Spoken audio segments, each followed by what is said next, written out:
पूरा एपिसोड देखिए ZEE5 पर।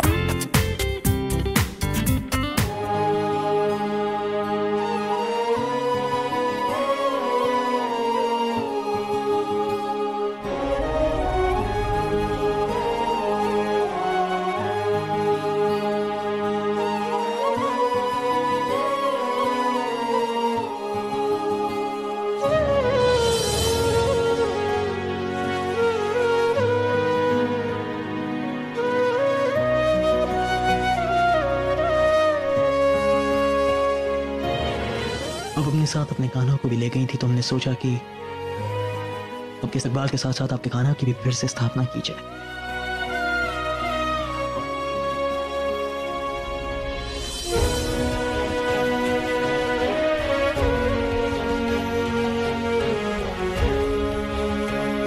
शहंशाह, स्थापना की सारी तैयारियां हो चुकी हैं। अगर आप आज्ञा दें तो विधि प्रारंभ करें। जी पंडित जी। आइए।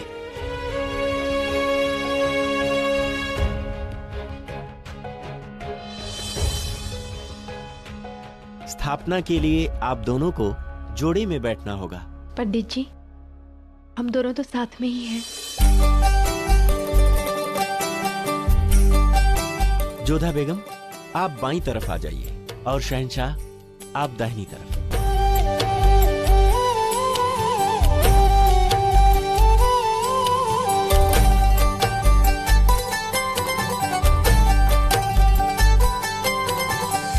आसन ग्रहण करें।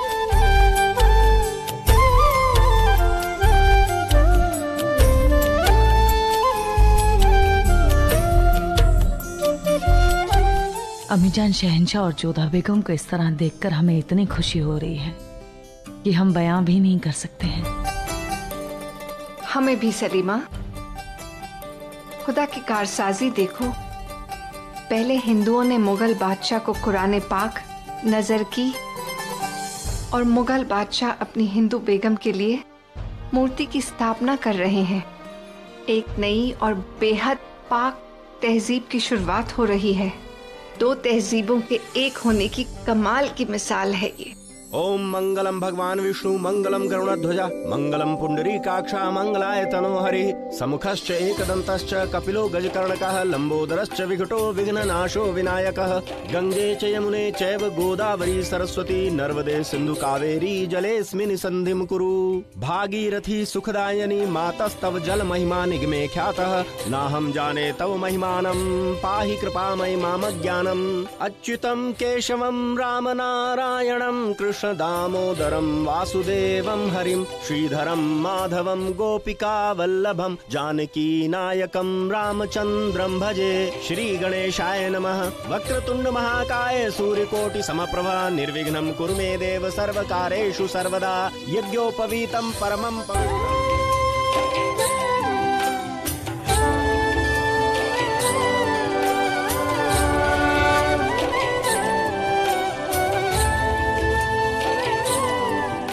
इसी के साथ कृष्ण भगवान की मूर्ति स्थापना संपन्न हुई।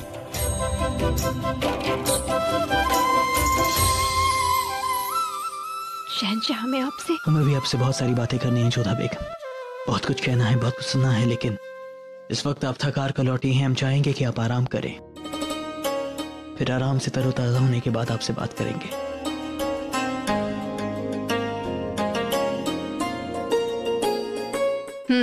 बाकी सब ठीक है। आदाब मल्लिका यादव, जोधा बेगम तशरीफ लाई है।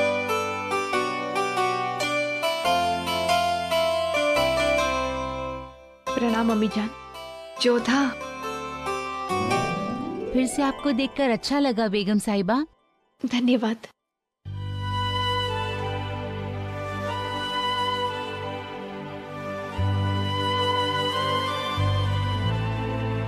जोधा, कैसी है आप? अब ठीक है, पर तुम हमें खबर दिए बगैर यहाँ से चली गई थी तब। अम्मीजान,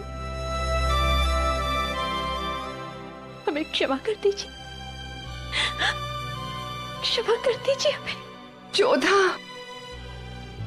जोधा, ना तो हम तुम्हारे आंसू पहले देख सकते थे, ना अब देख सकते हैं। कुछ मत कहो जोधा, हम तुम्हारे जज्बात समझ सकते हैं। जोधा, तुम्हारे यहाँ से जाने के फैसले को हम बिल्कुल गलत नहीं समझते, पर बेहतर होता कि फैसला लेने से पहले एक बार हमसे कह देती। शायद हम कुछ कर सकते थे, शायद बात इतनी आगे न बढ़ती। जोधा, एक छोटा बेजुबान बच्चा भी अपनी जरूरत, अपनी तकलीफ के बारे में रोकर अपनी माँ को इत्तला कर देता है, और तुमने इतनी बड़ी तकलीफ दिल में छुपाए रखी। इतना बड़ा फैसला लेने से पहले हमें बताया तक नहीं। शायद हमारे प्यार में ही कुछ कमी रह गई थी। शायद तुमने अपनी माँ को इस लायक ही नहीं समझा, सोचा भी नहीं कि तुम सिर्फ जलाल की बीवी नहीं हो, हमारी बहू भी हो, हमारी बेटी भी हो।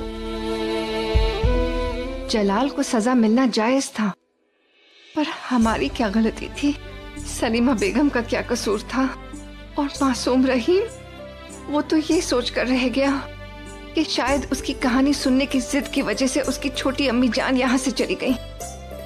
उसने हमारे पास आकर कहा कि हमारी छोटी अम्मी जान को वापस ले आइए, हम कभी कहानी सुनने की जिद नहीं करेंगे। इतनी बड़ी सजा क्यों दी हम सबको जोधा? हमें क्षमा कर दीजिए अम्मी जान। भावनाओं के वश में आकर हमने बहुत ही मूर्खतापूर्वक कदम उठा लिया। हमें क्षमा कर दीजिए, क्षमा कर दीजिए। हम तुम्हें माफ नहीं करेंगे। तुमने गलती की है और तुम्हें इस गलती की सजा भुगतनी पड़ेगी। तुम्हारी सजा ये है कि आज के बाद तुम आगरा के बाहर कहीं नहीं जाओगी। इस महल से बाहर भी जाना हो तो हमारी इजाजत के बगैर एक कदम भी बाहर नहीं रखोगी, समझी?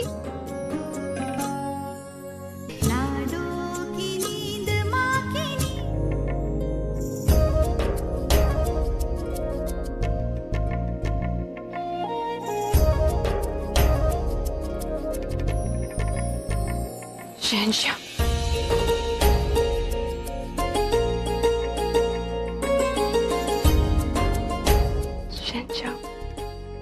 हमें आपसे कुछ बात करनी है। खुदा का शुक्र है हमने ये अल्फाज फिर से सुने।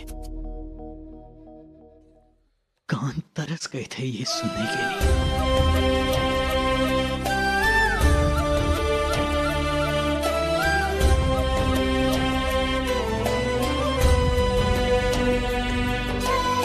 अब जरा रुकिए, हम अभी आते हैं।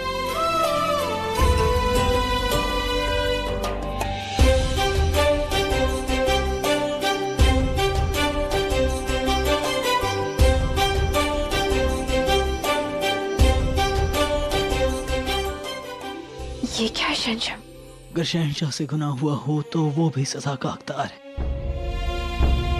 और जैसा गुनाह वैसी सजा, यही इंसाफ है जोधा बेगम। जानते हैं कि हमारी एक एक कड़वी बात आपके जिस्म, आपकी रूह, आपकी ज़हन में चाबुक बन के बरसी। पूरा एपिसोड देखिए ZEE5 पर।